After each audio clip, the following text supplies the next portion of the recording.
अस्सलाम वालेकुम। Lecture 82 cap 5 का स्टार्ट हो गया जी। हल्क लिमिटेड, हल्क में तो नहीं फंस गया था? हो गया था।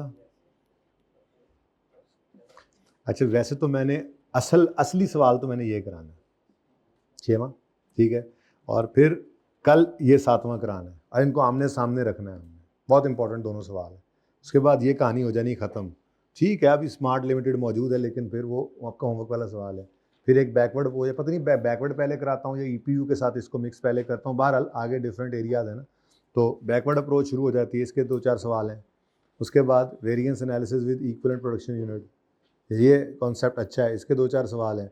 उसके बाद मिक्स एंड यील्ड वेरिएंस है। तो देखा जाए तो हर एक पे एक दिन लगता है, लेकिन आज तो हम इसी पे ही रहेंगे। कल हम ईपीयू करेंगे, हो जाएगा। उसके बाद परसों उसमें कोई जैसे सवाल आप करके आते हैं, कोई आधा दिन उस पर लगेगा। फिर बैकवर्ड अप्रोच करेंगे परसों। फिर उसके बाद अगले दिन उसको मज़ीद थोड़ा सा क्रिस्टलाइज करेंगे। फिर उसके बाद मिक्स एंड यील्ड वेरिएंस एक दिन होता है, लेकिन वो एक दिन करेंगे। फिर उससे अगले दिन फिर उसको मज़ीद पक्का करके तो ये टॉपिक फिर क्लोज़ करके आगे जा सकेंगे। हाँ, सवाल तो इक्का दुक्का जो है वो चलते रहेंगे आपके साथ में, ठीक है।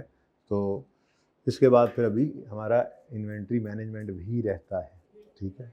और वही जो आप कह रहे हैं, ठीक है। चलें वापस आ जाएं। अच्छा जी, अब फ़िलहाल 6वें सवाल से पहले मेरे दिल, या यूँ करते हैं, पहले 6वां सवाल करते हैं, ठीक है। 6वां सवाल करेंगे बोर्ड में। उसके बाद फिर 5वें सवाल को मैं यहाँ पर अपने वन नोट पे कर दूंगा, ठीक है। छोटा सवाल है, लेकिन ये ना हो कि 6वां सवाल गले पड़ जाए कहीं और फिर आप जो है वो मुझे कहें जी बाद में अब लंबी होगी क्लास और कॉर्पोरेट रिपोर्टिंग वाले फिर तंग हो रहे हैं। तो पहले हम 6वां सवाल करेंगे, इंशाल्लाह फिर 5वां भी करेंगे, ठीक है। अच्छा जी, लेकिन 6वां सवाल करने से पहले एक प्रॉब्लम आपके साथ डिस्कस करना चाहूँगा मैं। तो प्रॉब्लम एक हमने कर ली थी डिस्कस। अब दूसरी प्रॉब्लम जो आज मैं आपके साथ डिस्कस करने लगा हूँ वो है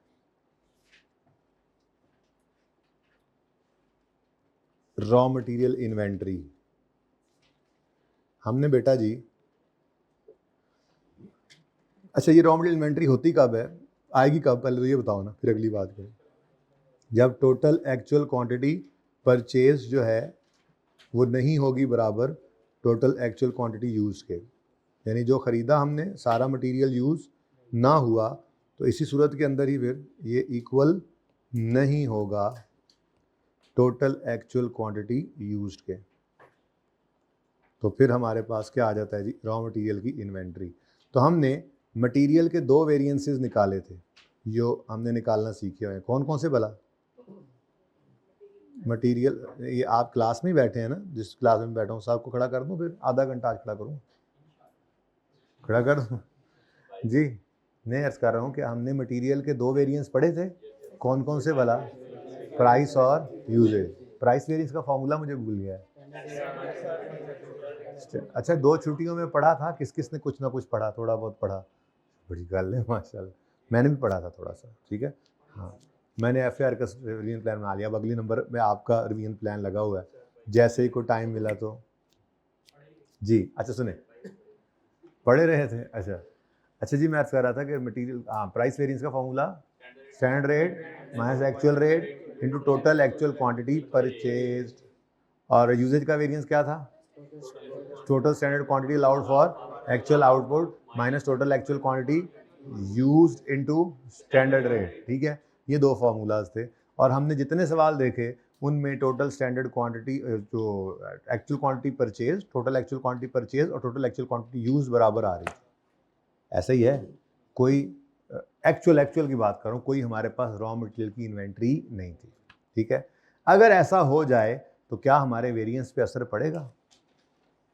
देखना पड़ेगा। तो आप इस केस को देखते हैं, सीखते हैं। अगर ये मामला आ जाए कि रॉ मटेरियल इन्वेंट्री आ रही है, तो फिर आपके हैं 2 वेरिएंस, प्राइस और यूजेज, ठीक है जी। तो मटेरियल प्राइस वेरिएंस, देखते हैं इस पर क्या असर पड़ता है या नहीं पड़ता है। मटेरियल प्राइस वेरिएंस, और दूसरा आपका वेरिएंस है जी मटेरियल यूजेज वेरिएंस।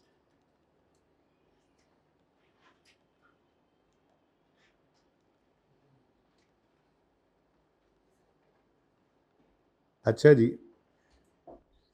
तो पहले बात कर लेते हैं जी मटेरियल के यूजेज वेरिएंस पे कि अगर हमारी रॉ मटेरियल की इन्वेंट्री आ रही है, जो कब आएगी, जब हमने जो ख़रीदा वो यूज़ ना हुआ, कुछ स्टॉक में पड़ा है, अगर हमारी जल्दी आ जाए, बड़ी अहम बात शुरू हो गई। ये पहली बात हमने काम की है अभी तक।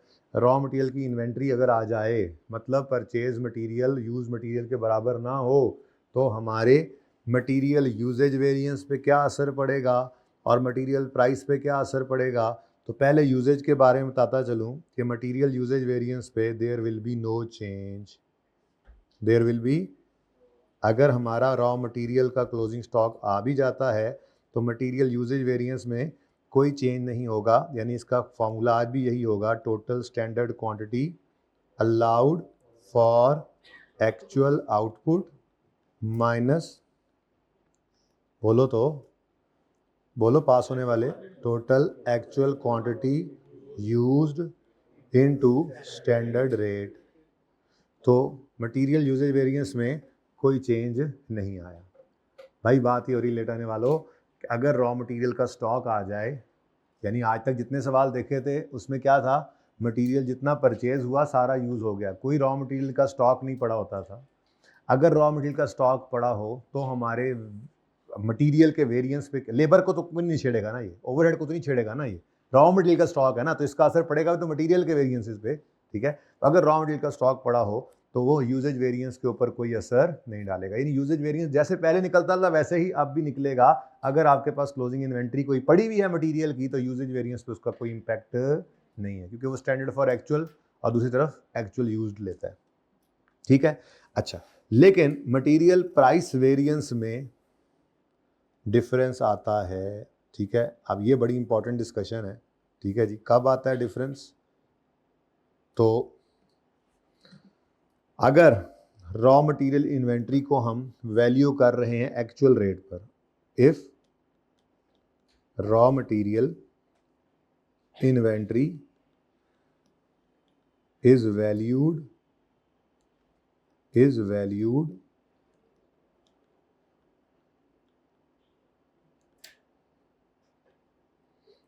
Eight actual rate. अच्छा, एक्चुअल रेट जो है इसको यूं भी लिख देता होता है, वो पर्चे में लिख देना, वो अगर मिसाल के तौर पे inventory is valued at FIFO at एफको मींस एक्चुअल FIFO एफको। ठीक है, और एक्चुअल रेट पे यूज़ कर रहे हैं, FIFO भी लिख सकता है, वो एफको भी लिख सकता है। तो जब सवाल में ये सिचुएशन आ जाए तो फिर आपके वेरिएंस के अंदर चेंज आने लगा है। लेकिन ज़रा मैं पहले ज़रा जगह शगह बना लूँ।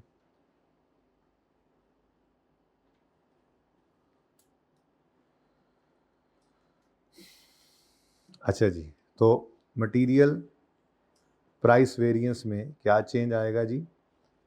अगर मटेरियल रॉ मटेरियल की इन्वेंट्री वैल्यू हो रही है एक्चुअल कॉस्ट पे, जिसको वो सवाल में FIFO या एफको भी लिख सकता है, तो फिर हमारा प्राइस वेरिएंस चेंज होगा। अच्छा, चेंज क्या होगा ये बाद में बताता हूँ, लेकिन पहले सिचुएशन क्या बताइए आपको कि चेंज होगा। ठीक है, दूसरा पॉसिबल सिनेरियो क्या है? दूसरा पॉसिबल सिनेरियो ये है कि कंपनी यूज़ करती हो स्टैंडर्ड कॉस्टिंग, यानी कि क्लोजिंग स्टॉक को भी उन्होंने रखा हुआ हो। If raw material inventory is valued eight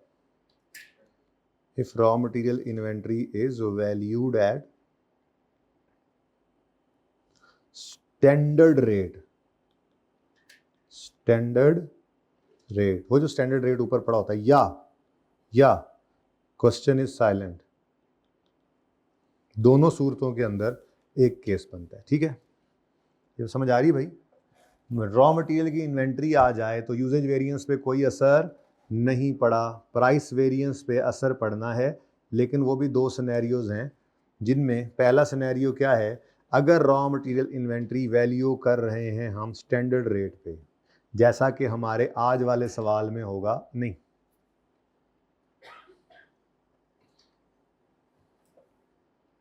एक में होगा एक में नहीं होगा ना। 6 में एक और 7 में दूसरा केस है जी। स्टैंडर्ड पे रखते हैं। अच्छा, आज वाले सवाल में स्टैंडर्ड पे रखा हुआ है, ये पता नहीं एक्चुअल पे देख लेते हैं कहाँ गया यार, सवाल देखेंगे, फिलहाल रूल तो पढ़ लेना जी। अगर रॉ मटेरियल इन्वेंट्री को वैल्यू किया जाता है स्टैंडर्ड पे, या क्वेश्चन ने नहीं बताया कि रॉ मटेरियल इन्वेंट्री को किस पे रखना है, तो प्राइस वेरिएंस में कोई चेंज नहीं होगा। यानी ये मौज वाला केस है, ठीक है। Price variance will not, formula of price variance will not change. क्या फॉर्मूला है मेरे बच्चों, बताओ जरा बताओ। Standard rate minus actual rate into total actual quantity purchased, total actual quantity purchased.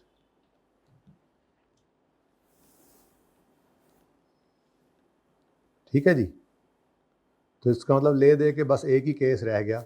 अब मैं लपेटता लपेटता इसको यहाँ पे ले आया, यहाँ तक ले आया हूँ, ठीक है।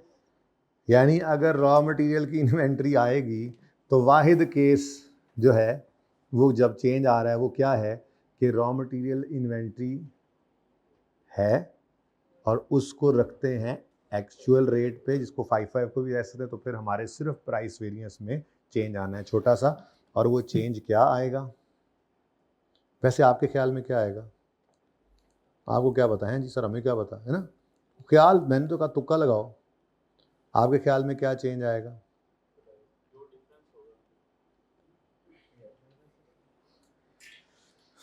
जी चेंज आएगा, और चेंज क्या आएगा, आपका फॉर्मूला हो जाएगा standard rate minus actual rate, यहाँ तक तो कोई चेंज ना आया, into total actual quantity used. अजीब बात, अभी प्रूफ करता हूँ ये क्यों ऐसा है। फिलहाल केस याद करें, पर्चा पास करने के लिए ये अगला प्रूफ करना जो डिस्कशन है ये किसी काम की नहीं है। तो बहरहाल मैं तो करूँगा ये डिस्कशन, लेकिन फ़िलहाल आप पहले ये सिनेरियो को ज़रा देखें समझें और इसको ज़रा पक्का तो कर लें, ठीक है। रॉ मटेरियल इन्वेंट्री अगर आ जाए तो हमारा सिर्फ एक वेरिएंस जो है वो चेंज होगा, और वो कौन सा वेरिएंस है जी, प्राइस वेरिएंस। और उसमें चेंज क्या आएगा, टोटल एक्चुअल क्वांटिटी परचेज की बजाय यहाँ पे क्या आ जाएगा, टोटल एक्चुअल क्वांटिटी यूज। लेकिन इसके लिए ज़रूरी क्या है कि आपका रॉ मटेरियल स्टॉक जो है, इन्वेंट्री जो है वो वैल्यू की जा रही हो किस पे, एक्चुअल रेट पे। तो इतना सही है ये स्पेशल केस बस। अब थोड़ा सा मसला आना है सवाल के अंदर कि रॉ मटेरियल की इन्वेंट्री आ जानी, रॉ मटेरियल की इन्वेंट्री को देखते ही फ़ौरन ठटक जाना और सवाल में ढूंढना कि वो बताएगा कि अगर तो वो बताएगा कि रॉ मटेरियल इन्वेंट्री को हम स्टैंडर्ड इस पे एक्चुअल रेट पे वैल्यू करते हैं, तो फिर प्राइस वेरिएंस में एक्चुअल क्वांटिटी परचेज की बजाय क्या लेना।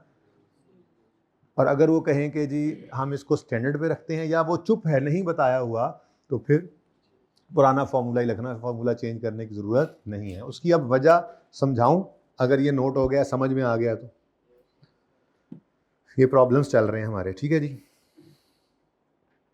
अच्छा, अब ज़रा लॉजिकली इसको समझिएगा। मसलन एक एग्जांपल बनाते हैं जी हम।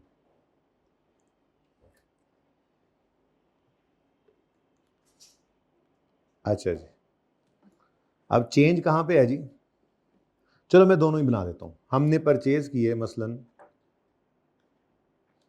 10,000 यूनिट्स, किसी एक इन्वेंट्री के आइटम 10,000 खरीदे हमने, ठीक है जी। और यूज़ कर लिए हमने, ये केजीज़ है, मतलब 10,000 केजीज़ हमने मटीरियल खरीदे थे, हमने इसमें से 8500 यूज़ कर लिया, ठीक है जी। और हमारे पास क्लोजिंग स्टॉक पड़ा हुआ है कितने केजीज़ का, 1500 केजीज़। ये हमारा क्या आ गया जी, क्लोजिंग स्टॉक, ठीक है जी। अच्छा, अब ये जो क्लोजिंग स्टॉक है ये या तो एक्चुअल कॉस्ट पर रखेंगे, एंटिटी रखेगी, या स्टैंडर्ड पे। तो स्टैंडर्ड में कोई चेंज नहीं ना होता, तो पहले मैं कहता हूँ जी कि हमने इस इन्वेंट्री को रखा हुआ है at the rate of standard cost या स्टैंडर्ड रेट। तो मसलन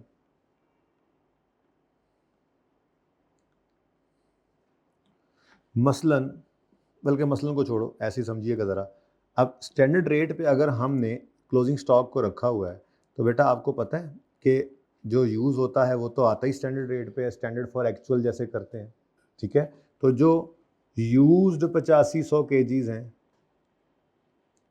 जो 8500 केजीज यूज्ड हैं, वो स्टैंडर्ड फॉर एक्चुअल लेते हैं हम, और फिर उनका डिफरेंस हम एक्चुअल से ले रहे होते हैं, ऐसे ही है, यहाँ से वेरिएंस निकलता है उनका।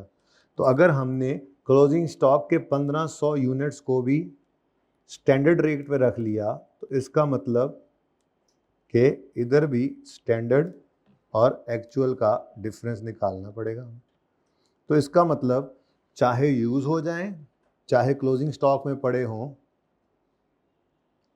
सारे के सारे जो हैं वो इस वेरिएंस की कैलकुलेशन के अंदर तो आते ही हैं। तो इसलिए एक मिनट, ये देखो ना, चाहे यूज्ड वाले हैं, क्योंकि हमने स्टैंडर्ड, और देखो स्टैंडर्ड फॉर एक्चुअल ही लेते हैं हम, जब हम total standard quantity allowed for actual out में क्या करते हैं, स्टैंडर्ड को एक्चुअल से मल्टीप्लाई करते हैं। तो जो एक्चुअल यूज़ हुए हैं, ठीक है, वो स्टैंडर्ड रेट पे रिकॉर्ड करते हैं और एक्चुअल से उसको कंपेयर करते हैं। यानी कि यूँ समझ लें, यूज्ड वालों का स्टैंडर्ड फॉर्मूला में क्या लिखा हुआ है, स्टैंडर्ड माइनस एक्चुअल, तो स्टैंडर्ड और एक्चुअल को कंपेयर करते हैं, ठीक है। और क्लोजिंग को भी चूंकि हमने स्टैंडर्ड पे रखा हुआ है, तो वहाँ पर भी स्टैंडर्ड और एक्चुअल को ही कंपेयर करना है। तो इसका मतलब फिर हमारी सेहत पे तो कोई असर नहीं पड़ता, ठीक है। ये तो यूज्ड वाले भी और परचेज्ड वाले भी इधर ही आने चाहिए। लेकिन अगर हमने दूसरे से ज़्यादा अच्छा समझ आएगा अब ये केस असल में है क्या, अगर हमने क्लोजिंग स्टॉक के 1500 केजीज को रखा हुआ है एक्चुअल रेट पे, अब इससे होगा क्या, जब क्लोजिंग स्टॉक एक्चुअल पे आ गया तो फिर 8500 जो यूज़ हुए हैं उनका तो हमने स्टैंडर्ड फॉर एक्चुअल करते हुए ये कंपैरिजन करना है कि स्टैंडर्ड और एक्चुअल कंपेयर हो रहा होगा।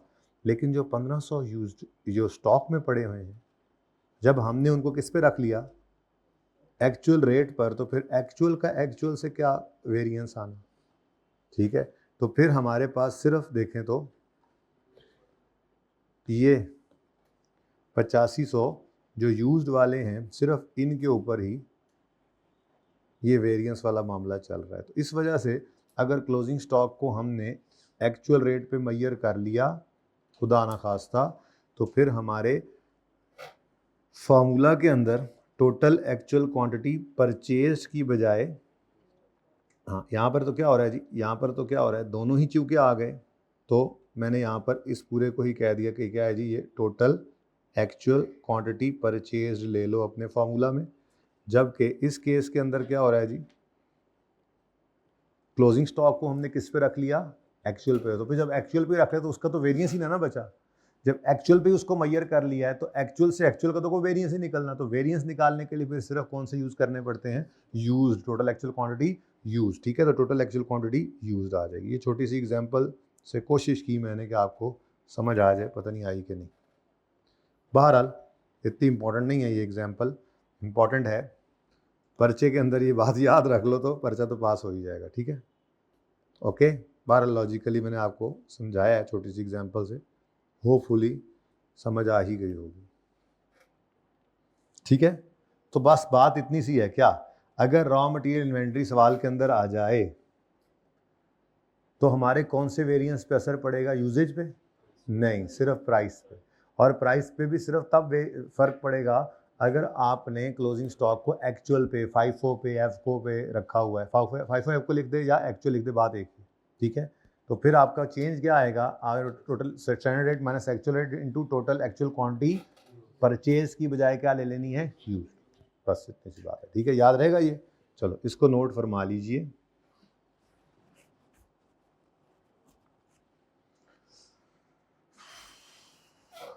चलें जी, आज हम सवाल पढ़ते हैं ज़रा। सवाल में अप्लाई भी होना था ये, अब पता नहीं, यानी कि क्लोजिंग स्टॉक है, रॉ मटेरियल का क्लोजिंग स्टॉक है, अब अप्लाई होगा या नहीं होगा ये तो डिपेंड करता है सवाल को देखकर, ठीक है। जल्दी से पिक्चर बना लें भैया।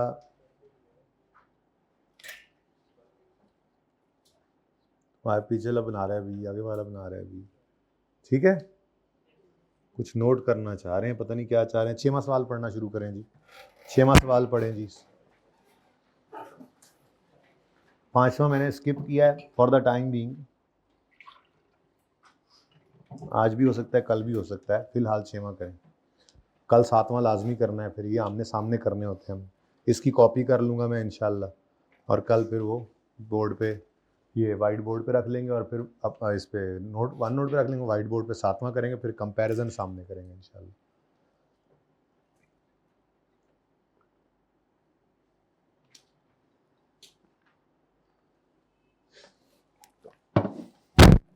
अच्छा जी, आ जाओ, बस नोट हो गया तो हो गया, अब नहीं हुआ तो फिर बाद में कर लीजिएगा।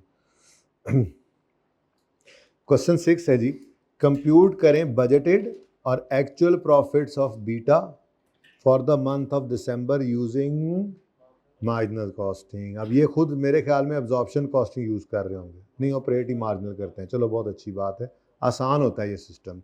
तो सबसे पहले बजटेड और एक्चुअल प्रॉफिट निकालना है। तो मैंने ये क्लास स्टार्ट होने से पहले ना फॉर्मेट इतना बना लिया था, बजटेड प्रॉफिट और लॉस। क्वेश्चन नंबर 6 है, अटेम्प्ट बताइएगा। स्प्रिंग 16 का क्वेश्चन 3, नाम है इसका सीमा एंटरप्राइजेस। अच्छा बेटा जी, उसने कहा बजटेड प्रॉफिट निकालो और एक्चुअल प्रॉफिट। तो बजटेड प्रॉफिट स्टेटमेंट हमने बना ली, budgeted sale less budgeted variable cost of sale, budgeted contribution less budgeted total fix cost, budgeted profit. सवाल किया था ना तीसरा, ये उसमें भी किया था, ऐसे ही है।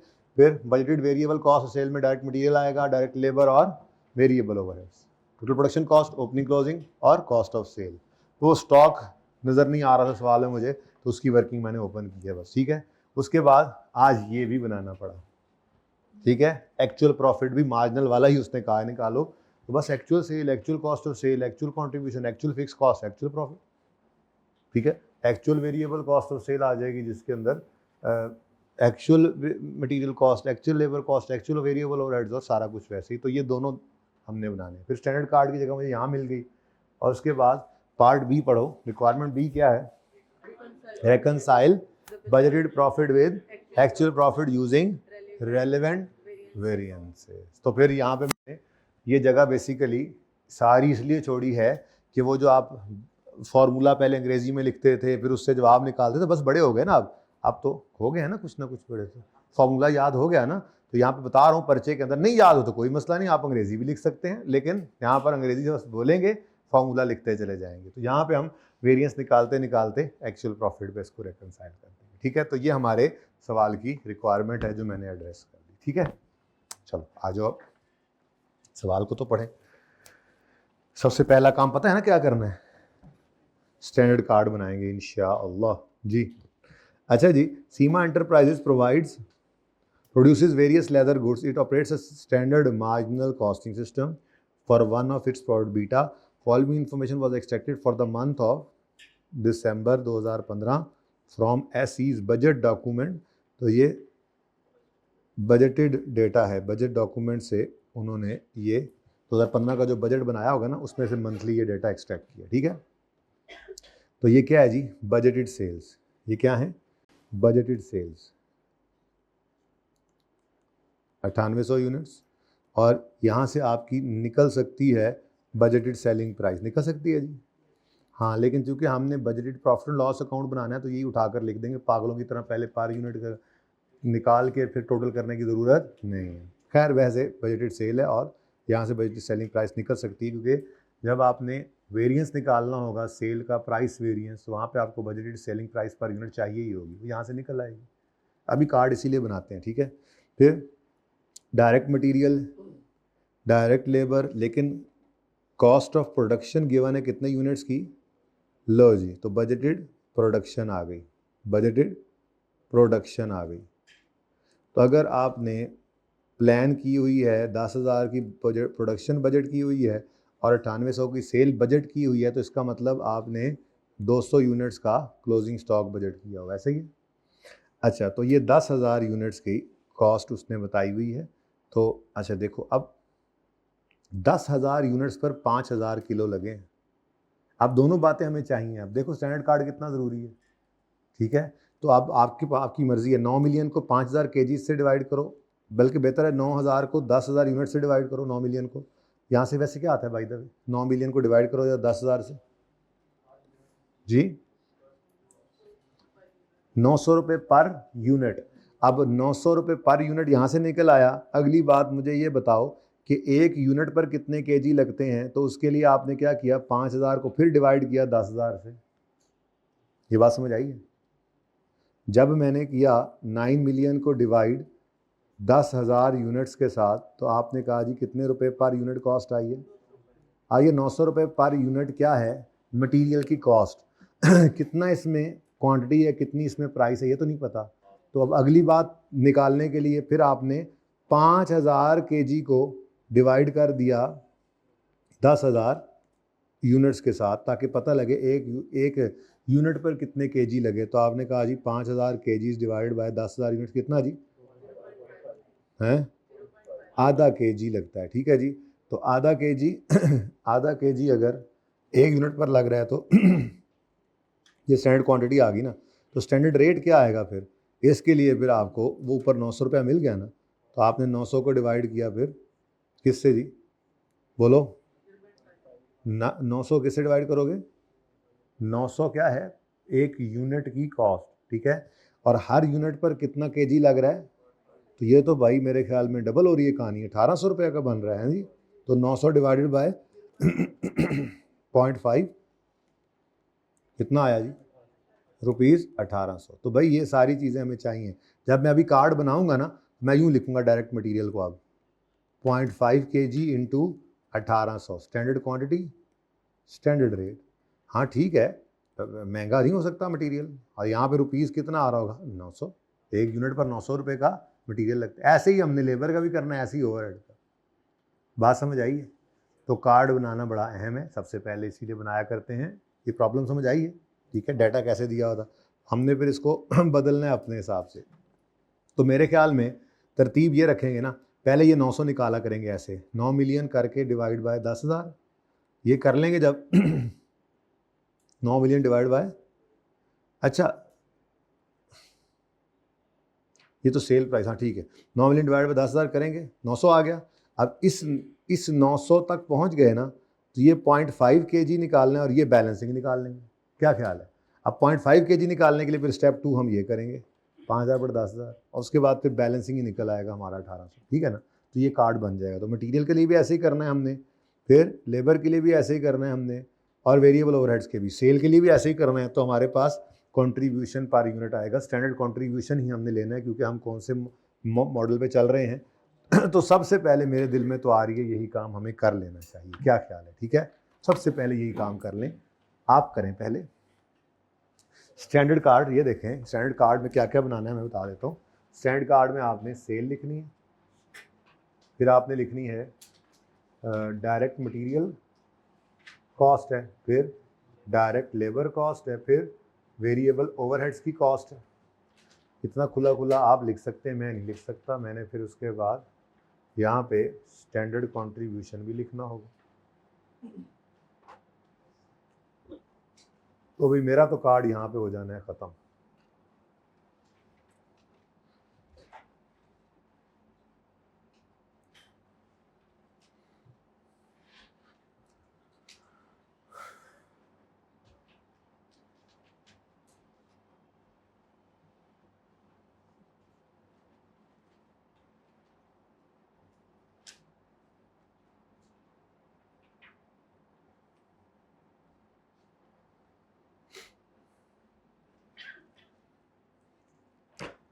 चलें साथ साथ ही कर लेते हैं थोड़ा थोड़ा। देखें जी, सबसे पहले क्या नज़र आ रहा है जी? ₹25 मिलियन डिवाइडेड बाय 9,800। ठीक है, तो मैंने यहाँ पर लिखा जी ₹25 million divided by 9,800 units. Answer बताओ? 2551। ठीक है जी, ये बात समझ आई है? अब आगे चलो।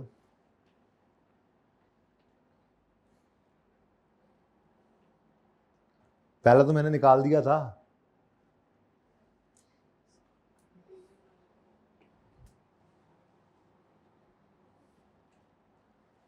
जी इधर देखें, डायरेक्ट मटेरियल टोटल 9 मिलियन है, डिवाइड करेंगे इसको भी 9800 से। नहीं, वो सेल यूनिट्स हैं, प्रोडक्शन यूनिट्स की कॉस्ट लगेगी ना, इतने 10,000 यूनिट्स बनाने की ये कॉस्ट है, ठीक है। तो फिर बताओ जी क्या है जी, ₹9 मिलियन डिवाइडेड बाय 10,000 यूनिट्स, ठीक है जी। तो आंसर क्या आया 900। ये स्टेप 1 हो गया हमारा कि एक यूनिट पर 900 रुपए का मटेरियल लगता है, ठीक है। अगली बात, ये तो आपने टोटल कॉस्ट निकाल दी ना, अब कितने केजी लगते हैं जी एक यूनिट पर, ये नहीं पता। तो यहाँ पे एक हमने अगली वर्किंग ओपन कर ली। अब ये वर्किंग 1 है हमारी, ठीक है जी। तो यहाँ पे मैं वर्किंग 2 ओपन कर रहा हूँ, ठीक है। इसके अंदर वो जो एक्चुअल डाटा शाटा निकाला करते हैं हम, यहाँ पे वो निकाल लेंगे, ओके, सही है।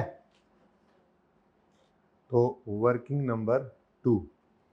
अब मुझे क्या चाहिए जी, स्टैंडर्ड क्वांटिटी पर यूनिट चाहिए, ठीक है।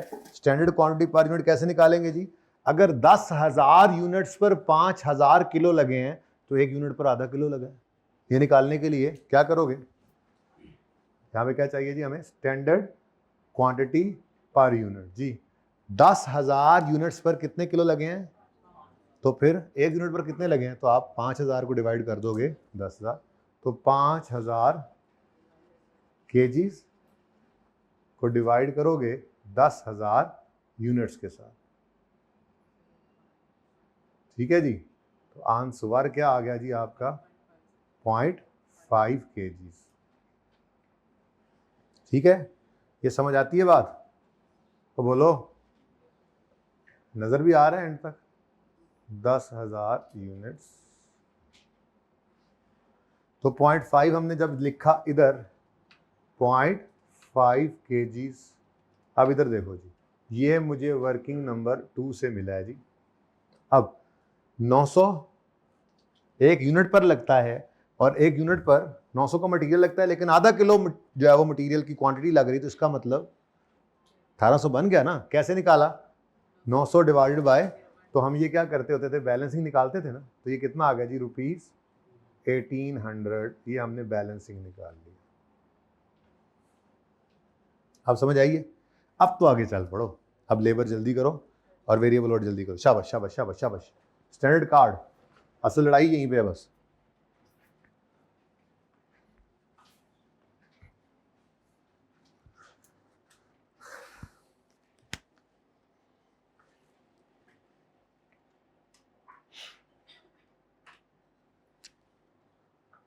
बिल्कुल सेम होना है, चल रहे हैं भाई। 3.6 डिवाइडेड बाय 10,000 करेंगे तो एक यूनिट पर कितनी लेबर लगी, फिर 24,000 घंटे डिवाइडेड बाय 10,000 यूनिट्स पता लगेगा एक यूनिट पर कितने लेबर आवर्स लगे, और बैलेंसिंग स्टैंडर्ड रेट निकाल लेना। सेम तरतीब पे ही चले ना, फिर बार बार नया काम क्या करना। टोटल कॉस्ट कितनी है जी बजटेड लेबर की, ₹3 और इसको डिवाइड किया हमने 10,000 यूनिट्स के साथ, आंसर आया ₹360 पर यूनिट। फिर डायरेक्ट लेबर की कॉस्ट टोटल तो आ गई, कितने लेबर आवर्स लगते हैं, हमने कहा जी वर्किंग 2 में चले जाते हैं, स्टैंडर्ड आवर्स पर यूनिट निकालने हैं, तो 24,000 लेबर आवर्स है ना जी टोटल, और ये 10,000 घंटों के लिए 24,000 बजट किए गए हैं, सॉरी 10,000 यूनिट्स के लिए 24,000 घंटे वो किए गए हैं बजट, तो इसका मतलब 2.4 labour hours per unit budgeted है, ठीक है। तो 2.4 लेबर आवर्स वर्किंग 2 से आ गए, और बैलेंसिंग निकाल लो, तो 150 पर लेबर आवर हमारा स्टैंडर्ड रेट आ गया। और लास्ट क्या है जी, वेरिएबल। मैंने लास्ट क्यों बोला, मार्जिनल कॉस्टिंग में हमने कंट्रीब्यूशन तक जाना होता है, हम तो एक्चुअल टोटल फिक्स कॉस्ट लेंगे, अच्छा बजटेड भी ले लेंगे इंशाल्लाह, पर फिलहाल तो स्टैंडर्ड कार्ड के अंदर मुझे इसकी ज़रूरत नहीं है, ठीक है। तो मुझे स्टैंडर्ड प्रॉफिट नहीं चाहिए, स्टैंडर्ड कंट्रीब्यूशन चाहिए सेल के वेरिएंस के लिए भी, ठीक है। अच्छा, तो वेरिएबल ओवरहेड भी 4.4 मिलियन, तो 4.4 million डिवाइडेड बाय 10,000 यूनिट्स जी 440 रुपीज़। अब स्टैंडर्ड आवर्स पर यूनिट, ये मशीन के हो सकता है डिफरेंट हो ना, देखो हाँ मशीन आवर्स हैं आज, तो अगर कभी डिफरेंट आ जाए तो कोई मसला नहीं, तो स्टैंडर्ड ये लेबर आवर्स नहीं है, बस स्टैंडर्ड मशीन आवर्स हैं। तो मैं इस तरह लिख देता हूँ ना, ये क्या है जी, standard labour hours per unit निकाल रहा था, तो यहाँ पे मैं स्टैंडर्ड मशीन आवर्स निकाल रहा हूँ, बस मशीन आवर्स पर यूनिट जी।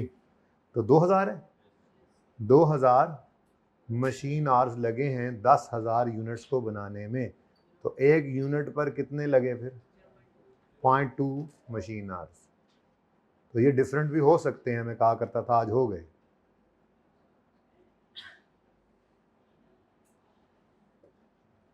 ठीक है जी। तो variable overheads 0.2 machine hours working number 2 से और 22 2200 पर मशीन आवर हमारी कॉस्ट आ गई। ठीक है जी। ये वेरिएबल कॉस्ट का करें आप टोटल,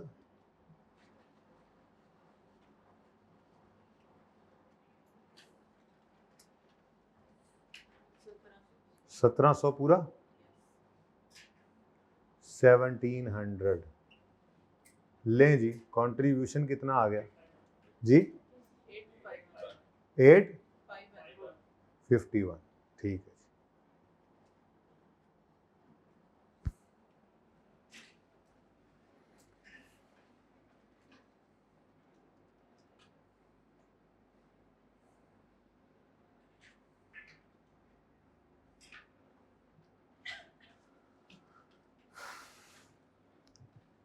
अच्छा जी, लें जी स्टैंडर्ड कार्ड बन गया है, काफ़ी हद तक काम जो है ना यहाँ निमट जाता है, क्योंकि देखो फॉर्मूलाज के अंदर यही यूज़ होने होते हैं, standard quantity, standard rate, standard R, standard rate, standard R, standard rate. ठीक है, तो फॉर्मूलाज में तो यही, और एक्चुअल प्रोडक्शन हमारे पास मौजूद है। ठीक है, सही है। तो सबसे पहले हमने क्या बना लिया जी, स्टैंडर्ड। अच्छा, अब 1000 में सवाल कर रहे हैं जी, मिलियन में नहीं कर रहे। तो मेरे ख्याल में तो सबसे पहले हम बजटेड प्रॉफिट स्टेटमेंट और एक्चुअल प्रॉफिट स्टेटमेंट अब बना सकते हैं। ठीक है, हाँ एक्चुअल प्रॉफिट स्टेटमेंट बनाते हुए थोड़ा मुझे रेट्स निकालते हुए मसला आएगा, एक्चुअल रेट रॉ मटेरियल का, लेकिन फिलहाल बजटेड प्रॉफिट स्टेटमेंट तो बन सकती है ना, क्या ख्याल है। रेडी स्टडी एप्पल गो पड़ी है, तो 25,000 लिख रहा हूँ मैं, 25 बजटेड सेल्स आ गई जनाब 25,000। ठीक है जी। उसके बाद वर्किंग 1 और 2 ओपन हो चुकी है, तो variable cost of sale budgeted वाली को मैं वर्किंग 3 दे रहा हूँ नंबर। ठीक है बच्चों, चाहिए। अच्छा, अब वैसे तो ये 1700 इंटू, देखें ये budgeted variable cost of sale ले रहे हैं हम ऑफ कितने यूनिट्स, 10,000 यूनिट्स। कितने यूनिट्स बजटेड प्रोडक्शन है, 10,000 यूनिट्स। तो 10,000 इंटू 1700 करो तो क्या आता है, 10,000 इंटू 1700 करो, 1000 में बताना, 1 लाख।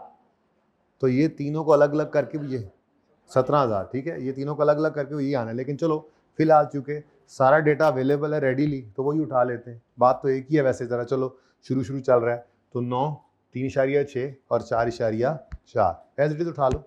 डायरेक्ट मटीरियल कॉस्ट 9,000, फिर डायरेक्ट लेबर कॉस्ट 3600, और फिर वेरिएबल ओवरहेड्स की कॉस्ट 4400, और टोटल क्या बना, वही 17,000 जो मैं कह रहा था, आप डायरेक्ट भी निकाल सकते थे। एनीवेज सीखते रहें, पर्चे में छोड़ देना, वैसे तो ज़रा फॉर्मेट भी रिवीजन चल रही है ना, वो वेरिएबल कॉस्ट ऑफ सेल में direct material, direct labour, variable overhead, बस, क्योंकि ये फिक्स्ड कॉस्ट को ऐड नहीं करते मार्जिनल वाले। ठीक है, तो इसलिए इस तरह से कर दिया। अब ओपनिंग है कोई सवाल आगे पढ़ ना लें। अच्छा जी, ठहर जाओ, ये बजट तो सारा पूरा हो गया ना हमारा। बजटेड टोटल फिक्स कॉस्ट भी हम निकाल लेते हैं इंशाल्लाह भी, ठीक है। ये टोटल ही है, अल्हम्दुलिल्लाह टोटल ही रहने देंगे इसको, ठीक है। 3.8 ये भी जाके लिखा है जहाँ पे लिख सकते हैं। बजट टोटल फिक्स कॉस्ट कितनी है जी? 3800। ये गिवन है जी सवाल में, ऐसा ही है। ये भी जहाँ लिखनी थी हमने लिख दी। चले, अब ये मेरा दिल था ना कि ये सारा टेबल एक बार साइड पे हो जाए। अब ये टेबल साइड पे हो गया जी। Actual production for the month of December was, अब यहाँ से एक्चुअल प्रोडक्शन आ गई है, तो एक्चुअल सेल भी कहीं से मिल जाएगी इंशाल्लाह। तो यहाँ से एक्चुअल स्टॉक वगैरह भी हुआ तो भी पता लग जाएगा। फिलहाल तो मैं बजट के पीछे ही भाग रहा था, ठीक है। तो बजटेड, मेरे ख्याल में तो डेटा पूरा हो सकता है। बजटेड सेल हमारे पास मौजूद और बजटेड प्रोडक्शन भी हमारे पास मौजूद। तो ओपनिंग कहीं पे देखो, कहीं पे there was no opening finish good inventory of beta. और अगली बात उसने जो कही है वो वेरिएंस के वक्त देखेंगे हम। क्या वैसे कहा हुआ, एक्चुअल क्लोजिंग इन्वेंट्री में बी वैल्यूड एट,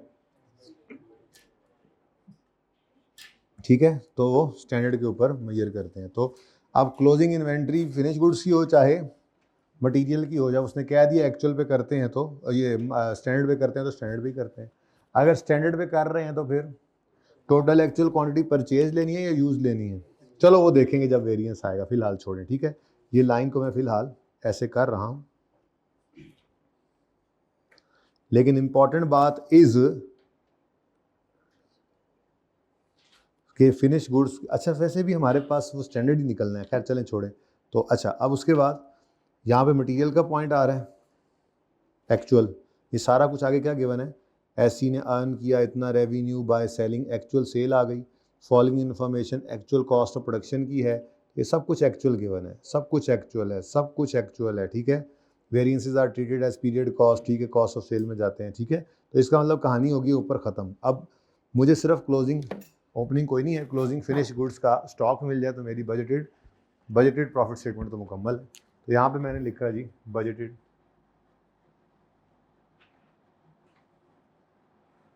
ठीक है जी, बजटेड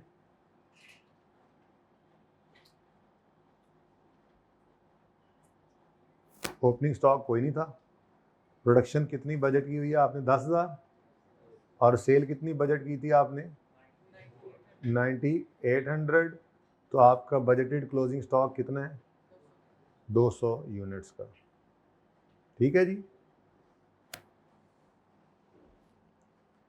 अब ओपनिंग तो है कोई नहीं, और क्लोजिंग स्टॉक की कॉस्ट निकालने का तरीका क्या था हमारे पास, याद हो तो 17,000 डिवाइडेड बाय टोटल प्रोडक्शन कितनी है? 10,000 में चल रहा है, इनटू क्लोजिंग स्टॉक कितना है?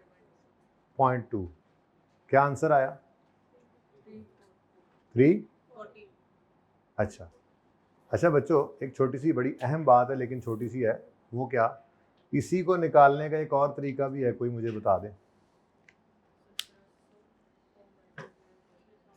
उसने जुमला क्या लिखा हुआ है कि क्लोजिंग इन्वेंट्रीज को may be valued at standard marginal production cost. तो मार्जिनल प्रोडक्शन कॉस्ट कितनी है? 1700। तो यही 340 हम ऐसे भी तो निकाल सकते थे कि हम रुपीज़ 1700 पकड़ें और उसको मल्टीप्लाई किससे कर दें जी? जगह ज़रा बना के लाएं, मैं दोनों लिख कर चलना चाह रहा हूँ, कल काम आने वाली चीज़ है ना, तो आज ज़रा तैयारी करके चले ना उसकी। तो क्लोजिंग फिनिश गुड्स का स्टॉक जी हमने कैसे निकाला जी? 17,000 टोटल कॉस्ट है जी, डिवाइडेड बाय 10,000 इंटू 200, यही है, ठीक है। इसी को मैंने कहा ऐसे भी लिख सकते हैं कि वो कह रहा है कि जी क्लोजिंग स्टॉक को आप वैल्यू कर लो स्टैंडर्ड मार्जिनल कॉस्ट पे। तो स्टैंडर्ड मार्जिनल कॉस्ट क्या है? ये 1700। तो मैं ऐसे भी लिख सकता था रुपीज़ 1700। बेसिकली इसका भी आंसर वही आया हुआ है ना, लेकिन ये आंसर ना होता, डायरेक्ट भी कर सकता था ऐसे जी 0.2। तो यही आंसर आना है 1700 इंटू 0.2। लेकिन ये 1700 मुझे कहाँ से मिला होगा? ये 1700 मुझे वर्किंग वन से मिला होगा, कल को हो सकता है इसकी ज़रूरत पड़े। एनीवेज अभी तो काम वैसे भी चल जाना था, दोनों तरह से आंसर सेम आना था, दोनों तरह से आंसर सेम है। जी बोलो। 1660 16,660 जी। कंट्रीब्यूशन और प्रॉफिट 4540। तो ये बजटेड प्रॉफिट भी निकल आया। इसको यहाँ पे भी अब लिख सकता हूँ मैं 4554।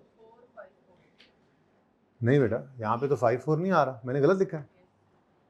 ये क्या है जी? 4540। ठीक है, 4540 4540 जी। रिक्वायरमेंट ए से ये मिल गया हमें, जो मिल गया वो तो लिख देना, ठीक है। तो कोई मसला है?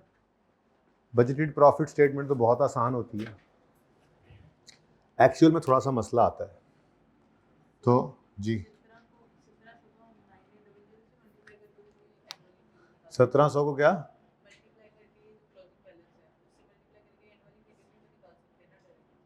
नहीं, ये सेल इससे मल्टीप्लाई करना चाह रहे हैं, तो एक ही बात है।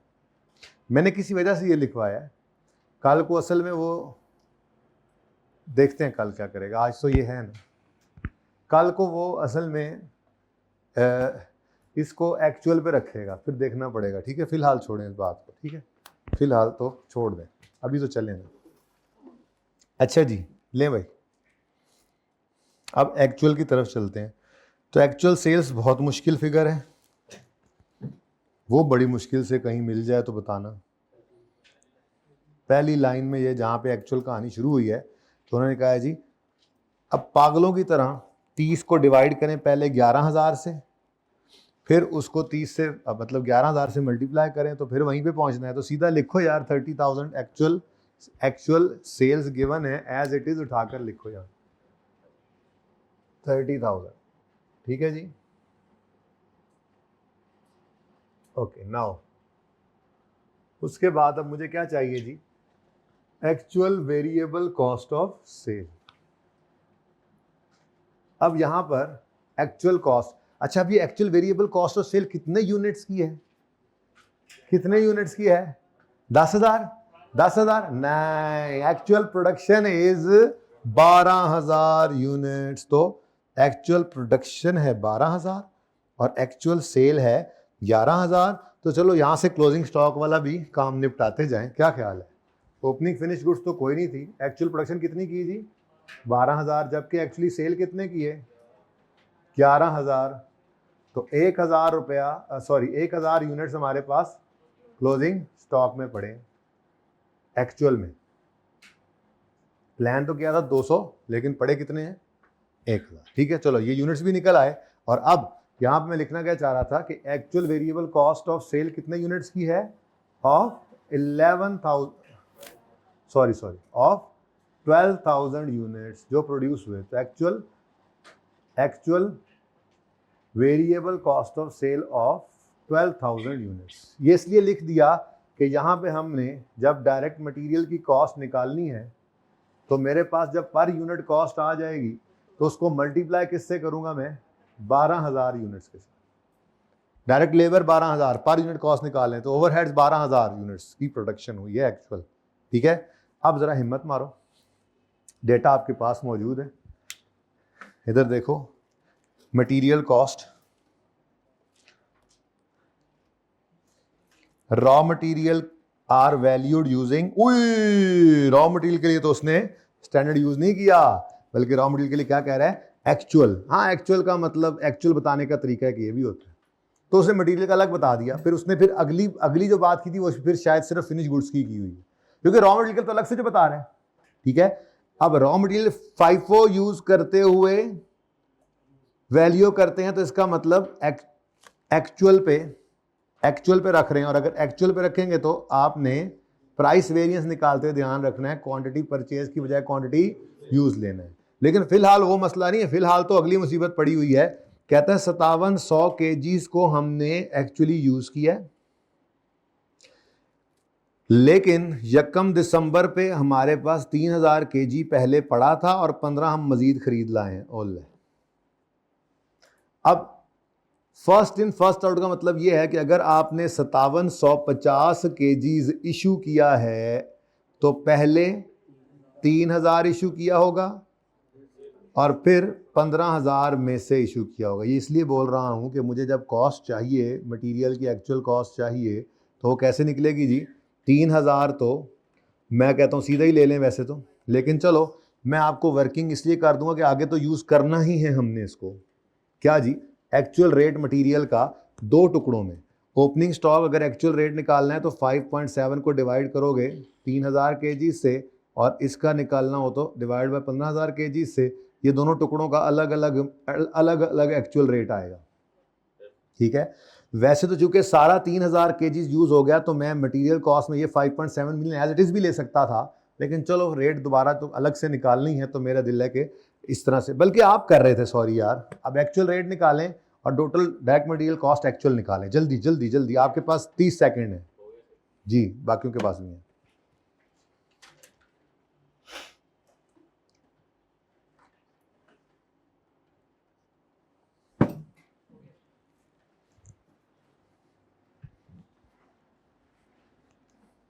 अब यहां जगह खत्म होगी इसलिए मैं वर्किंग नंबर इसको बोल देता हूं 3 है।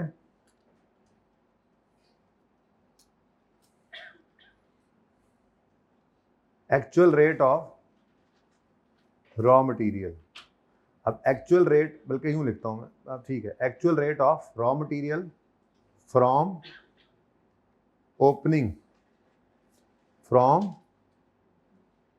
स्टॉक।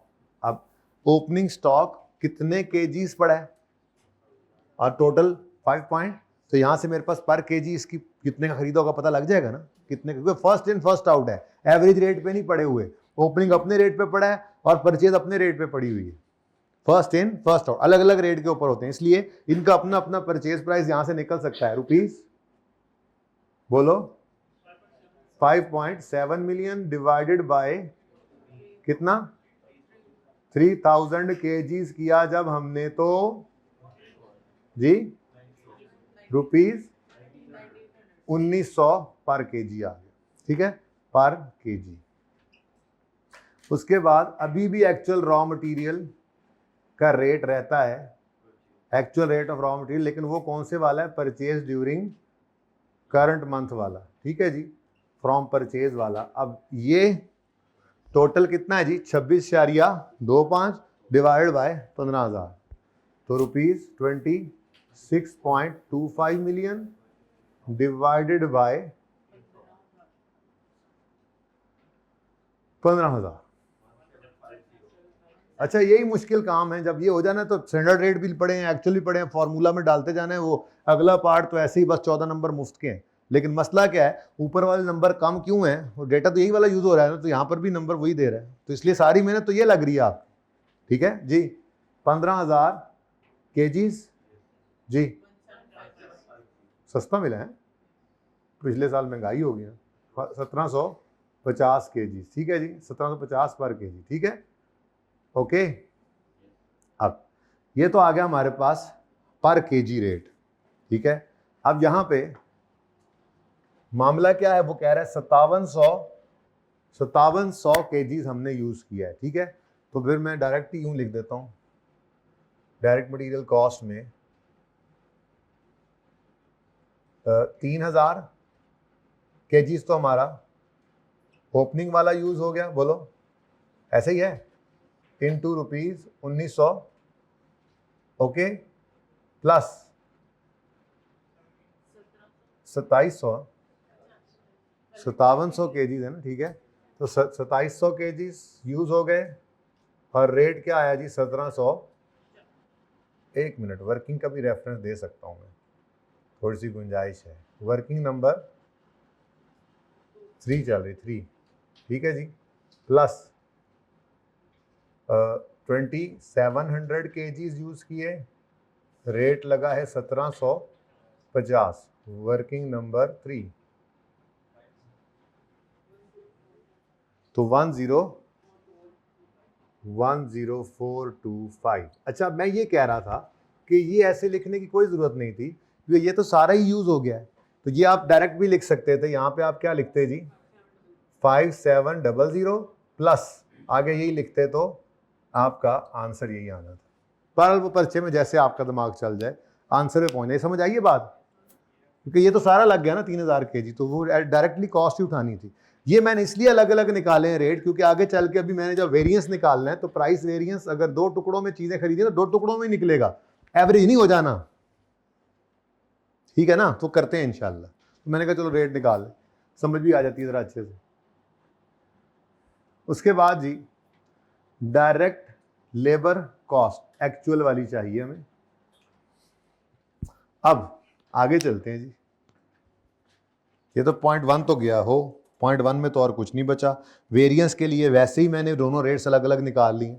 ठीक है, तो ये सारा वेरिएंस भी तैयार होता जा रहा है साथ साथ। ठीक है, सवाल वैसे टफ है ना, मजा आ रहा है आज सवाल में? नहीं यार, to minimise labour turnover SE increased production wages by, वो जो आपने स्टैंडर्ड निकाला हुआ है उसमें 10% बढ़ोतरी आ जाएगी अबव द स्टैंडर्ड रेट। कितना निकाला था वैसे? 150। 150 से 10 1.1 कर दोगे, लेकिन कहता है जो भी होगा, लेकिन कहता है इसकी वजह से अब टाइम कितना निकाला था 2 पॉइंट, वो 95% हो जाएगा। अब एक्चुअल रेट और एक्चुअल लेबर आवर्स ये दोनों यहां से निकला इस पॉइंट से, अगला मशीन आर का। ठीक है, तो 1 मिनट का काम है जी। लो इतनी सारी गल सी। तो एक्चुअल पहले क्या निकालना, rate, actual rate of labour जी। तो एक्चुअल रेट निकालने के लिए इधर देखो जी, थोड़ा फासला रख लेते हैं, जरा खुला डुला ही काम हो जाना है। Actual rate of direct labour, तो बेटा जी स्टैंडर्ड रेट क्या है 150। ये 150 रुपया आपने निकाल रखा है वर्किंग नंबर, वो स्टैंडर्ड कार्ड कितना अहम होता है, ₹150 वर्किंग 1 वाला। इसको कितने % बढ़ाया जी इन्होंने, 10%, तो ₹165 आ गया जी पर लेबर आवर। ठीक है, और एक्चुअल आवर्स पर यूनिट कितने लगे, वो कहता है इस वजह से ना, वो जो सोचा था 2.4 लेबर आवर लगते होते हैं, 2.4 लेबर आवर जो सोचा था, वर्किंग 1 में निकाला भी था, ये क्या हो गया जी 95% टाइम कम हो गया जी, 2.28 लेबर आवर्स पर यूनिट। ठीक है जी। अब ये दोनों चीजें आ गई आपके पास, इधर देखो, ये देखो 2.4 लेबर आवर इंटू 150, ये स्टैंडर्ड कॉस्ट थी, बजट के लिए भी यूज की, यही अब ये बन गया। ठीक है, पहले आवर्स थे, पहले वर्किंग आवर करते। 2.28 लेबर आवर इंटू 165 करेंगे तो पर यूनिट लेबर कॉस्ट आ जाएगी। ठीक है, तो 2.28 लेबर आवर्स। ठीक है जी, 2.28 लेबर आवर्स हमें कहां से मिला जी, वर्किंग नंबर 4 से, नहीं 3 चल रही है यार, ये 4 है, 3 कहां है? ओ अच्छा 4 भी हो गए, तो ये फिर ये 5 बना लें फिर। चलो सॉरी जी, ये कहाँ कहाँ यूज हो गया ये वाला, अच्छा यहाँ पे, ये बस नहीं, ये आसान है, ठीक है बस। अच्छा जी बेटा, वर्किंग 5, अच्छा तो वर्किंग 5 से ये मिला हमें, इनटू वर्किंग 5 से ही ₹165। अब ये देखो जी, ये क्या है, कितना आता है वैसे, कितना आता है ये 370, ये वो है जो पहले यहां पर 360 था। स्टैंडर्ड कॉस्ट पर यूनिट कितनी थी लेबर की, 360, वो कितनी होगी 376। दो वजूहात, एक 10% से रेट बढ़ाया, 5% से टाइम कम हुआ, एफिशिएंसी बेहतर हुई। ठीक है, तो ये तो एक यूनिट की कॉस्ट आ गई ना। हम कितने यूनिट्स की प्रोडक्शन कॉस्ट निकाल रहे हैं, तो ऊपर 12,000 इसीलिए लिखा था। यहाँ पे ये करने की जरूरत नहीं पड़ी, उसने मटेरियल ही खुद दे दिया था तो इसलिए वो यूज़ कर लिया। तो यहाँ पे क्या आ गया जी, 12,000 यूनिट्स, 4514।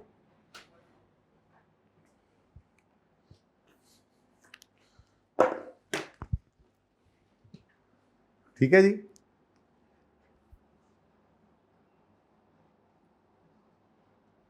और क्या रह गया जी, अब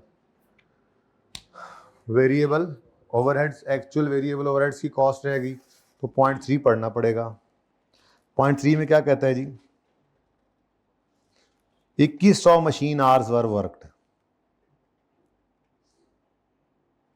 ठीक है।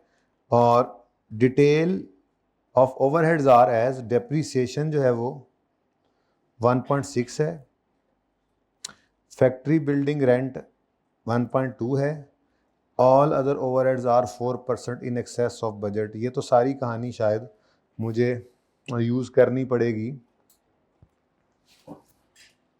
वर्किंग थोड़ी सी जगह है तो सही उस्ताद जी। फिक्स कॉस्ट अगर आप कहें तो मैं कोशिश कर सकता हूँ यहाँ पे वर्किंग करने की। Working number 6, material price variance कहीं नहीं निकल सकेगा मेरे से, बहरहाल माजरत चाहता हूँ मैं। या देख लेंगे ना अगर, तो ये यहाँ तक हो गया ना काम, पहले वेरिएंस से पता लग जाएगा, वर्किंग की जगह बना लेंगे, ठीक है, टेंशन नहीं लेंगे जी। डेप्रीसिएशन बजटेड कितनी है, 1600। एक्चुअल कितनी है, 1600, ठीक है।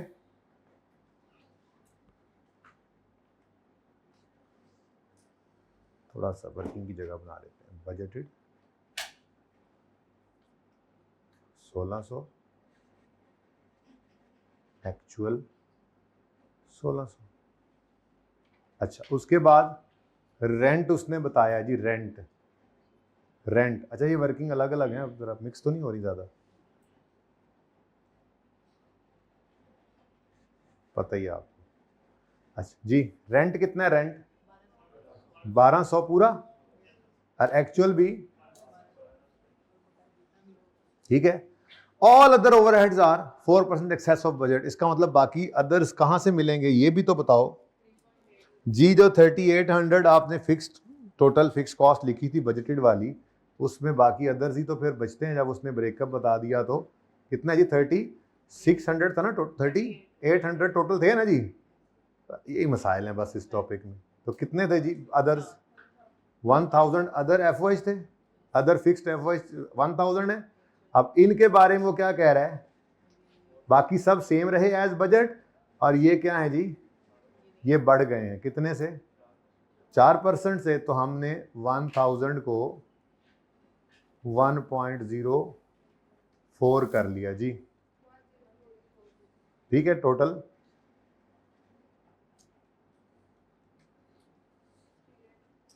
ठीक है जी, ये भी निकल आए। अच्छा, मैं तो निकालने कुछ और चला था। तो अब वेरिएबल ओवरहेड का क्या करें, वेरिएबल ओवरहेड एक्चुअल निकल सकते हैं जी, हाँ जी। एक्चुअल कहाँ है,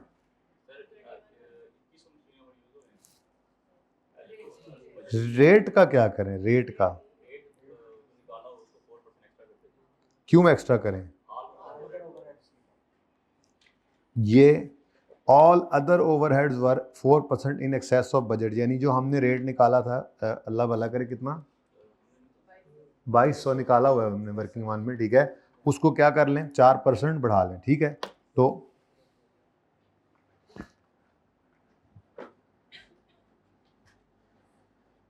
यहां कर दूं, फिर यहां पे actual rate of variable overheads. अब इसमें वो वर्किंग वन वाला समझ आ रहा है, वैसे ये गचमच बहुत मच गई है। 2200 रेट निकाला था, बोलो कहाँ पे निकाला था, वर्किंग वन में। इसको 4% बढ़ा लो, बढ़ाओ जी,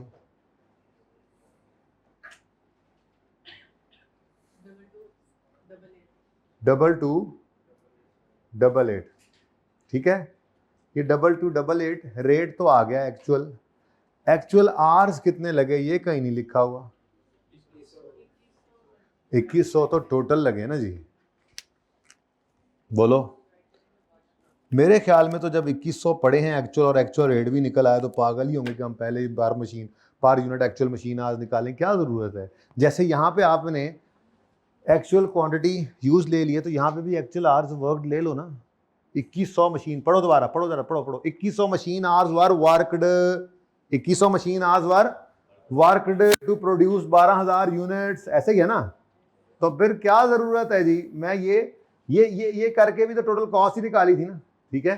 तो ये कॉस्ट बस हमें पर मशीन आवर मिल गई है, तो हम डायरेक्ट ही क्या कर दें, हम इसको लिखें रुपीस कितनी है 22,2288 पर मशीन आवर, ऐसे ही है। वर्किंग 5 में मिली है ना जी। अब इसको मल्टीप्लाई 12,000 यूनिट से ना करो, बस 2100 मशीन आवर से कर दो। बात तो एक ही है, वहां से जाके भी वापस इधर ही आना है आपने। बोलो जी।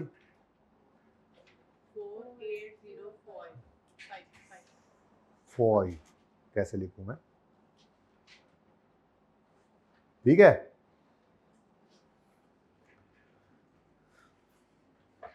हाँ भाई, समझ आ रही है इस बात वाले, नहीं आ रही समझ?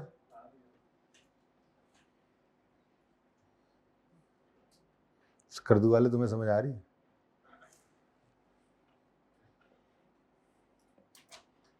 चलो जी, फिर मुझे भी समझा दो, टोटल बताओ।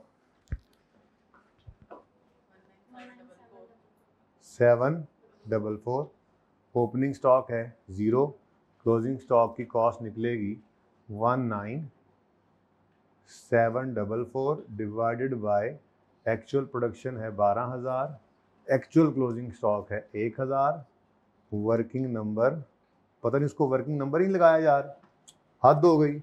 अब इसको क्या नंबर लगाएं फिर, जो अब एंड पे बजाय 6वां 7वां, यहाँ भी लिखना था वर्किंग 7 ये तो शुरू में ही बन जाना था इस बेचारी वर्किंग ने तो। खैर चलो, वर्किंग नंबर 7, चलो अब देर आयत दुरुस्त आयत, बोलो 1645, ठीक है जी। ये क्लोजिंग स्टॉक, फिनिश गुड्स का क्लोजिंग स्टॉक आ गया, इसको हमने कर दिया माइनस, और हमारे पास actual variable cost of sales क्या आ गई, 18099। इसलिए मैंने रिस्क नहीं लिया पहले 5वें सवाल कराने का, हालांकि नेड़े ला लिया है, पर इसको एंड करते करते टाइम पूरा हो जाना है। तो पहले अगर वो करते तो ये फिर विचकार रह जाता, जो कोई बहुत मसला होता। 18,099 आ गया जी, 99 ले जी बहनों ते भाइयों, बोलो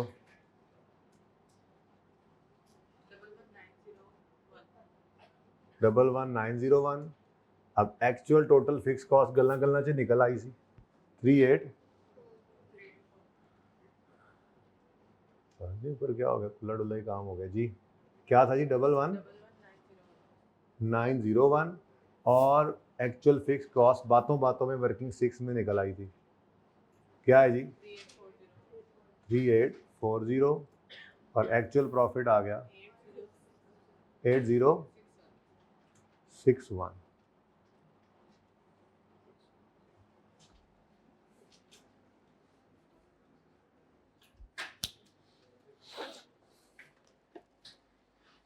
जी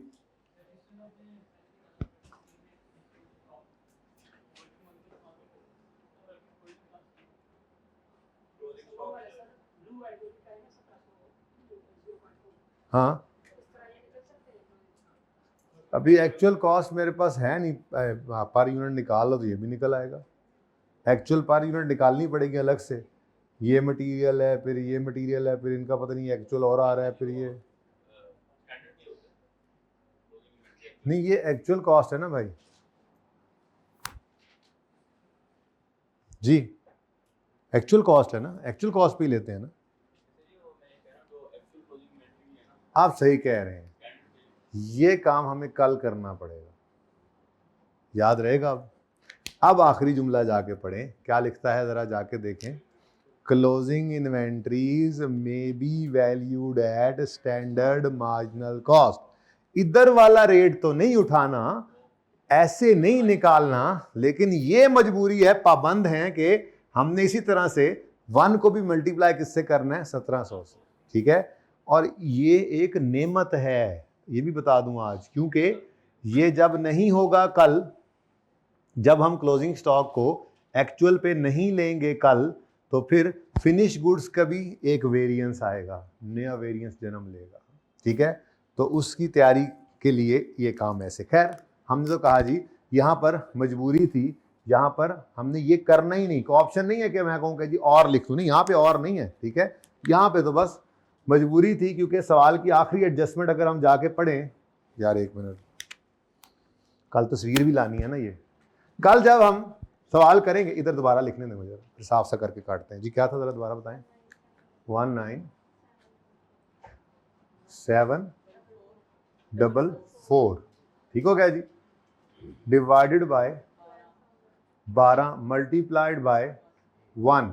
अब ये जब किया हमने, तो हमने क्या कर दिया, हमने क्लोजिंग स्टॉक को किस पे रख दिया है जी, एक्चुअल कॉस्ट पे।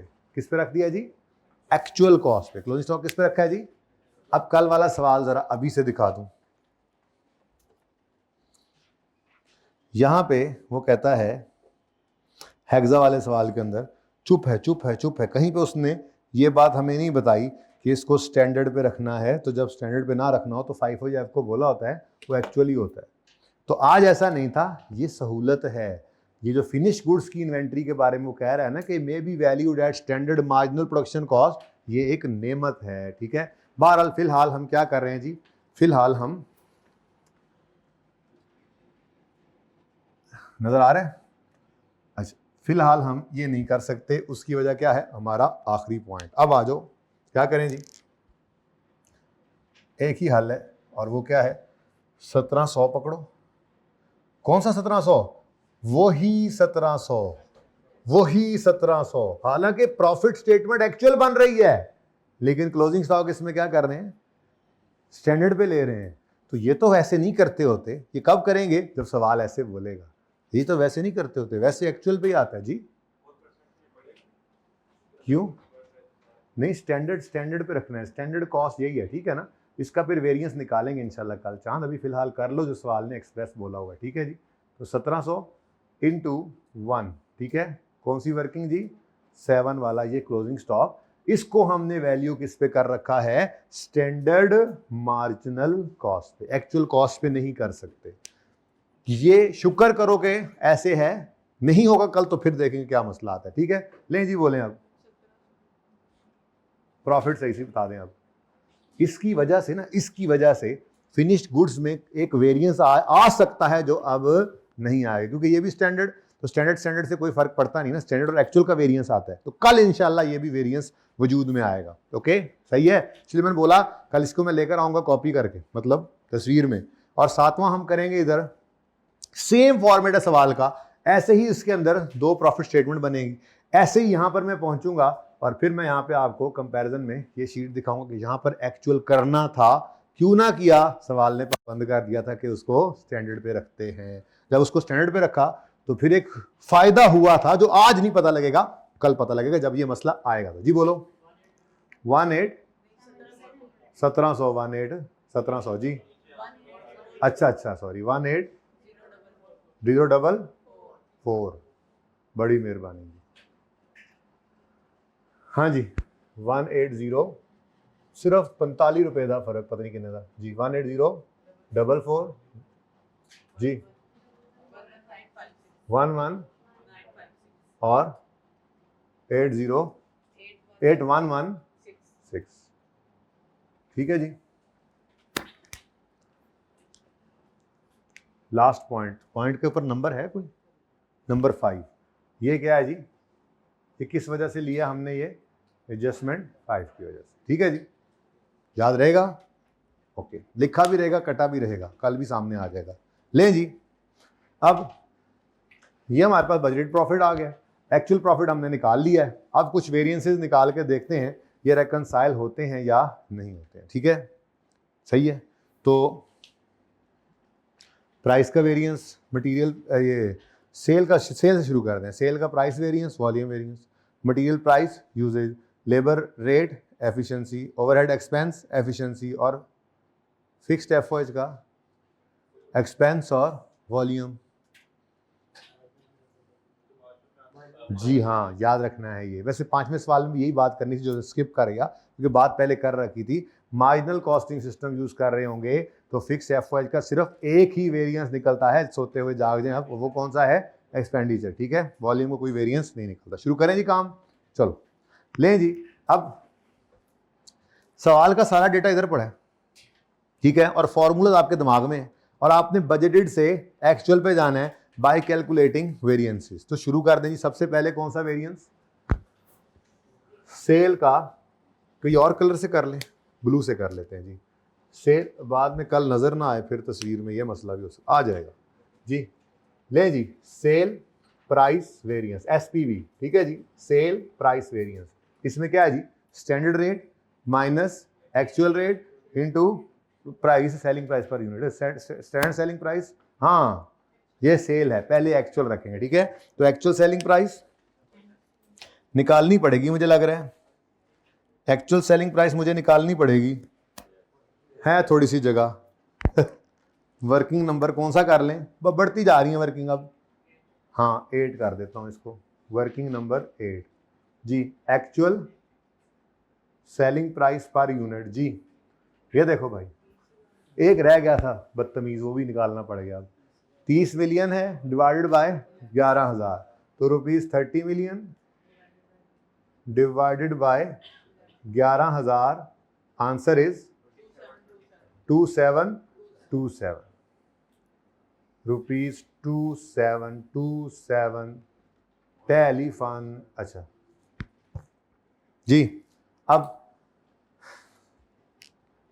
Actual rate, actual selling price per unit ₹2727। अब ये भी निकाली कहाँ जी? Working number 8। स्टैंडर्ड कितना है जी? 2551। अच्छा ये रुपीज़ मैं नहीं लिख रहा था, बात बहुत होगी जी, आगे भी लिखने पड़ेंगे। अब एक बार आपको चस डाल दी ना मैंने। तो सेल का price variance, sale price variance जी, बताएं जरा दोबारा। 2727 working number 8 minus 2551 working number 1। ये आ गया जी हमारे पास। Actual minus standard into total actual quantity sold कितनी है जी? ये 11,000। उधर भी वैसे लिखा हुआ था लेकिन यहीं पे सामने रख लें चले, तो ये जनाब 11,000 आ गया। ठीक है, तो क्या आंसर आया? ठीक है जी, तो मेरे ख्याल में तो यहाँ पे करके आंसर आ सकता है, बाकियों का भी आ जाएगा, है ना? क्या ख्याल है यार? वो एक वर्किंग की जगह बन जाएगी ना। ठीक है जी, चलें।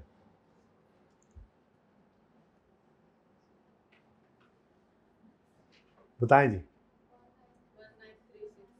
1936 फेवरेबल है तो पॉजिटिव लिख लें।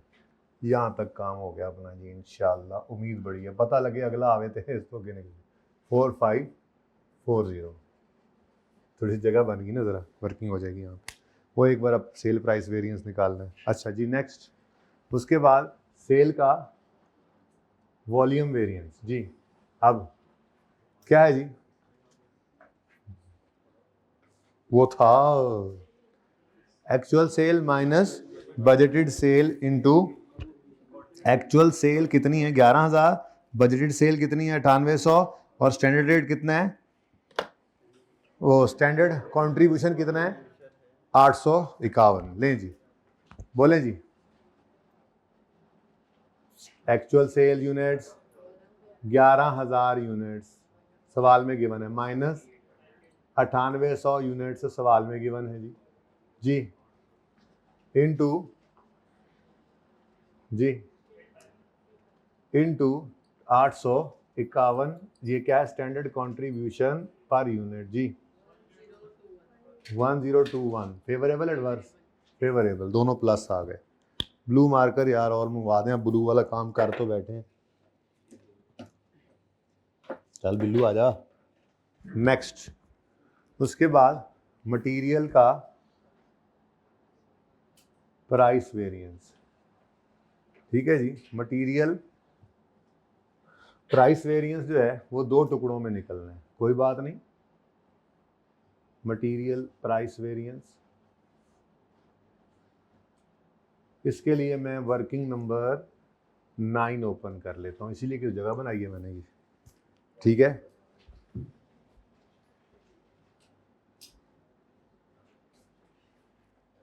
हाँ जी।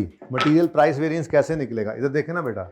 मटेरियल हमने खरीदा है दो टुकड़ों में ना जी, ठीक है।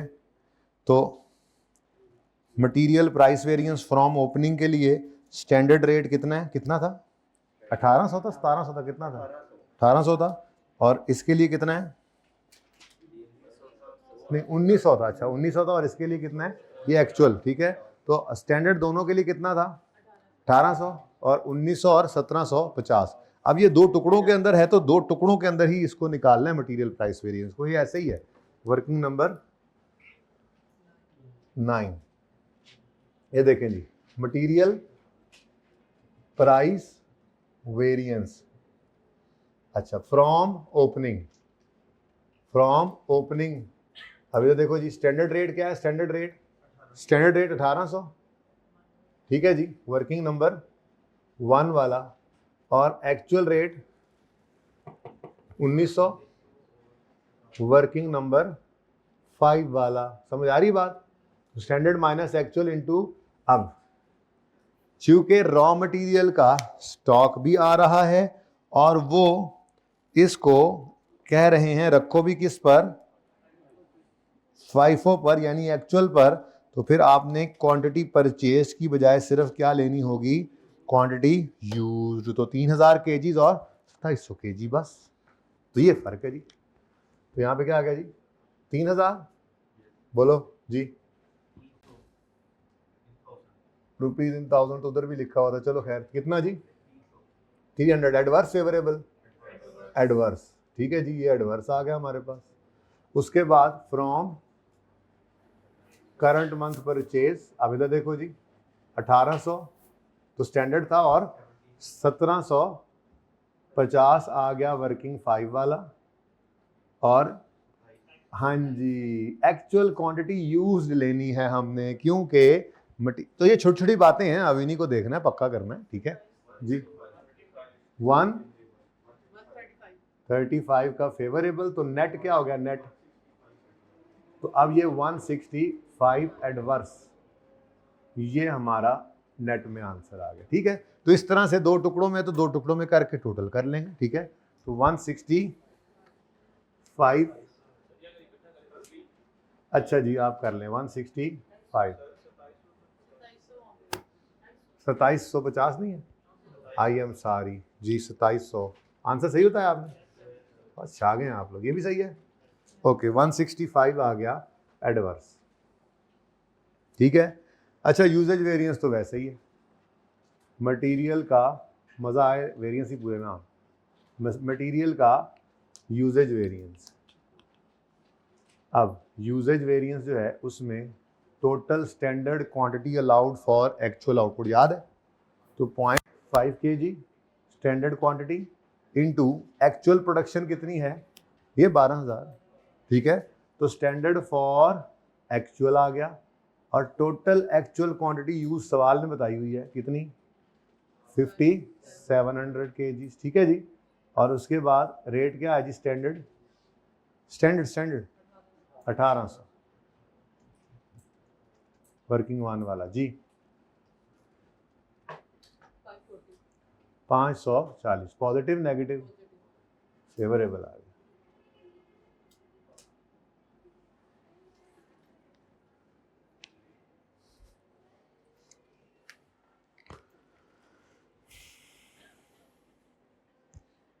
नेक्स्ट है जी लेबर का रेट वेरिएंस और लेबर का एफिशिएंसी वेरिएंस।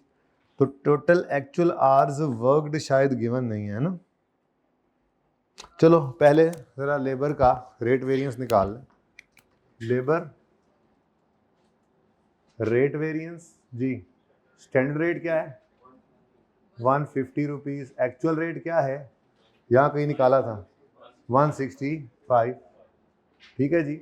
150 वर्किंग नंबर आपके लिए लिख रहा हूँ, वर्किंग 1, 165 वर्किंग 5, ले जी ये आ गया जी, into total actual hours paid, यहाँ पे पेड, यहाँ पे पेड। थोड़ी छोटी बातें याद रख लो, अभी याद कर लो, आसान हो जाएगा वरना मुश्किल है, ठीक है। तो टोटल एक्चुअल आवर्स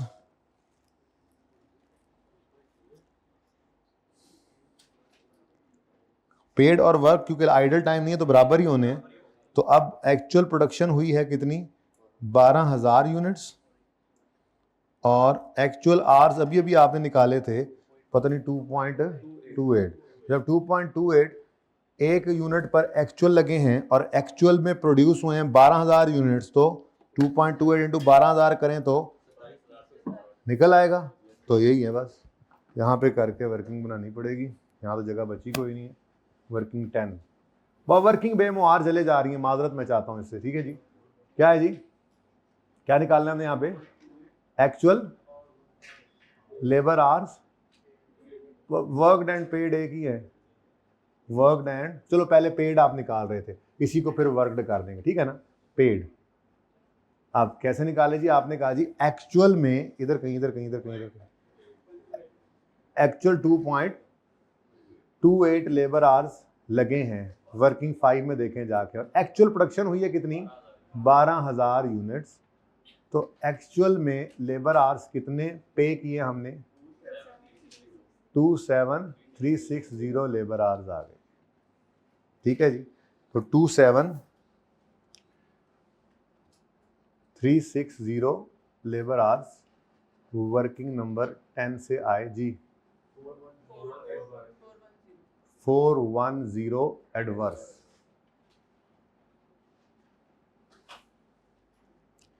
अच्छा जी, लेबर का एफिशिएंसी वेरिएंस मुक ही नहीं रहा, सवाल है की है। Efficiency variance standard for actual, standard 2.4 into actual minus paid and worked same ही है। अगर उसने कहीं पे हमें, अभी एक आइडल टाइम वाला भी सिनेरियो रहता है स्पेशल केसेस में, परसों कराऊंगा क्योंकि कल तो मैंने ये वाला कराना है वेरिएंस कि अगर क्लोजिंग फिनिश गुड्स एक्चुअल पे रख लें तो एक वेरिएंस आता है, तो एक नया फॉर्मूला ऐड होगा। तो अगले फॉर्मूले याद कर लो वरना नवा आया जे गौरी जी। तो minus 27360 labour hours working number 10 वाले सेम जी, इनटू 150, ये स्टैंडर्ड जो है ना वो रेट है जी 21 पॉजिटिव 60 कह रहे थे भाई। अच्छा जी, वेरिएबल ओवरहेड बस 3 रह गए, फटाफट करो छुट्टी करें फिर। वेरिएबल ओवरहेड का एफिशिएंसी वेरिएंस कैसे निकलेगा जी, एक्सपेंस पहले निकाल लो, expense actual rate standard rate दोनों अवेलेबल हैं, ठीक है। और एक्चुअल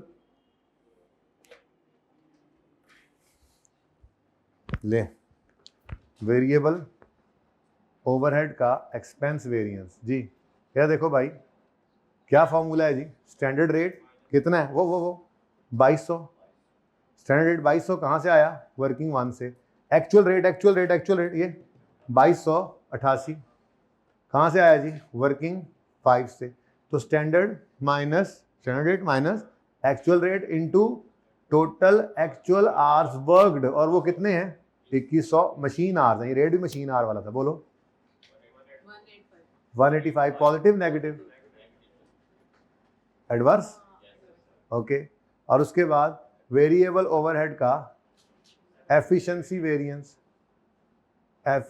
वेरिएंस अब standard for actual 0.2 into 12,000 minus इसके एक्चुअल आवर्स भी सेम ही है 21,000 नहीं है पर 2100 है, ठीक है जी, इनटू क्या रेट है जी, स्टैंडर्ड रेट 2200।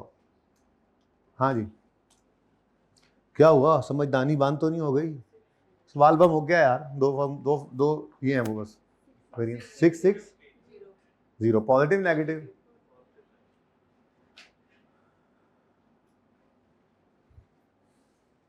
देख ले आराम से।